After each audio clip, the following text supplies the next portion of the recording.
आज पूरे भारत देश में दो खुशी का माहौल है। एक तरफ तो भारत को आजादी मिलने से खुशी है, दूसरी तरफ धारा 370 जो हटा भारत देश को दूसरी आजादी मिली वो भी कोई खुशी है। पूरे भारत देश में धारा 370 हटने के बाद में पूरे भारत देश में एक जश्न का माहौल बना हुआ है और सब लोग बहुत खुशी मना रहे हैं। एक तरफ भारत देश के लोग हैं तो दूसरी तरफ भारत देश आकर पाकिस्तान का गाने गाने वाले भी गद्दार भी मौजूद है। उनको बहुत तकलीफ है कि धारा 370 हटाया गया, धारा 370 हटाया गया बोलकर बहुत तकलीफ में है वो लोग। लेकिन आज कई वर्षों से लोग चाहते थे, भारत देश की जनता चाहती थी कि धारा 370 हटे और हट चुका है। इसके लिए मैं मोदी जी को, अमित शाह जी को हृदय से धन्यवाद प्रकट करता हूं जो धारा 370 हटाया है और भारत देश को दूसरी आज़ादी दिलाई है। साथ ही साथ कल का मैं एक गद्दार का स्टेटमेंट देख रहा था, असदुद्दीन ओवैसी गद्दार का स्टेटमेंट देख रहा था। वो ये कहता है कि धारा 370 हटना भारत के लिए दुर्भाग्य की बात है और वो ये कहता है कि आने वाले समय में जम्मू कश्मीर में हिंदू मुख्यमंत्री बनेगा, मुसलमान मुख्यमंत्री नहीं बनेगा। इस तरह का असदुद्दीन ओवैसी का एक कमेंट था। तो मैं असदुद्दीन ओवैसी को यह कहना चाहूंगा कि जम्मू कश्मीर में सरकार किसकी बने, हिंदू मुख्यमंत्री बने या मुसलमान मुख्यमंत्री बने, ये जम्मू कश्मीर की जनता डिसाइड करेगी, ना कि ये असदुद्दीन ओवैसी डिसाइड नहीं कर सकेगा। क्योंकि मोदी जी ने कहा है कि जम्मू कश्मीर में हर वो पार्टी चुनाव लड़ सकती है, हर वो पार्टी का व्यक्ति विधायक लड़ सकता है, सांसद लड़ सकता है।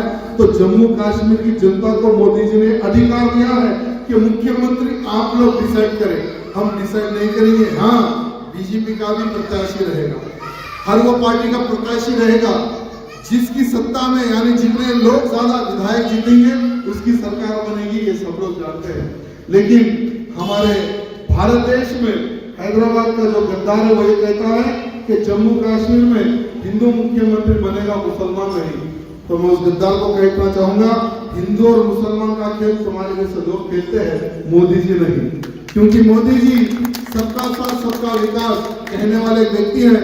मैं असदुद्दीन ओवैसी को यह पूछना चाहूंगा, आज पूरे भारत देश में जश्न का माहौल है, तिरंगा फहराकर हम उन देशभक्तों को याद करते हैं जिन्होंने अपने प्राणों का बलिदान दिया। मैं असदुद्दीन ओवैसी को यह पूछना चाहूंगा, कभी भी तुम्हारे बाप ने, कभी भी तुम लोगों ने कभी झंडा वंदन किया है, कभी झंडे को प्रणाम किया है?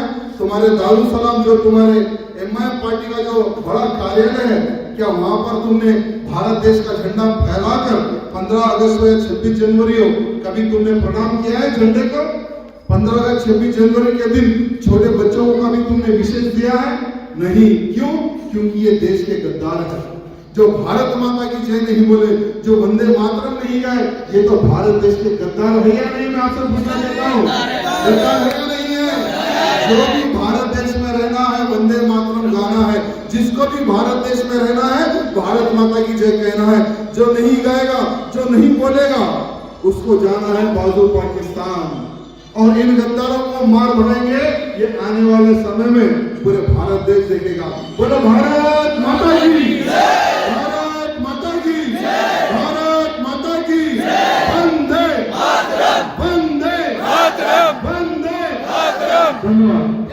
अब A1 टाउनशिप चिविला और मोइनाबाद के दरमियान मेन रोड से 1.3 किलोमीटर आबादी से लगा हुआ तमाम डेवलपमेंट के साथ जहां आप अपना घर बना के रह सकते हैं, जो है बिल्कुल बिल्कुल बिल्कुल आबादी से लगा हुआ। 4 लाख में 100 गज का plot, drainage, electricity, footpath, BT road, college, bus stop जैसी तमाम सहूलियतें दस्तयाब हैं। आपका ये छोटा सा इन्वेस्टमेंट आपका और आपके बच्चों का मुस्तकबिल बदल सकता है। मजीद मालूमात के लिए हमें कॉल करें। Address pillar number 235 opposite fishers department, Rajendra Nagar, Hyderabad. Contact 7799603838 है। तो यहाँ पर रेड कलर का सब्सक्राइब बटन दिख रहा है, उसे क्लिक करें और हमारे चैनल को सब्सक्राइब कीजिए और साथ ही साथ बेल आइकन को भी क्लिक कीजिए जिससे आपको ताज़ा ताज़ा अपडेट मिलती रहे।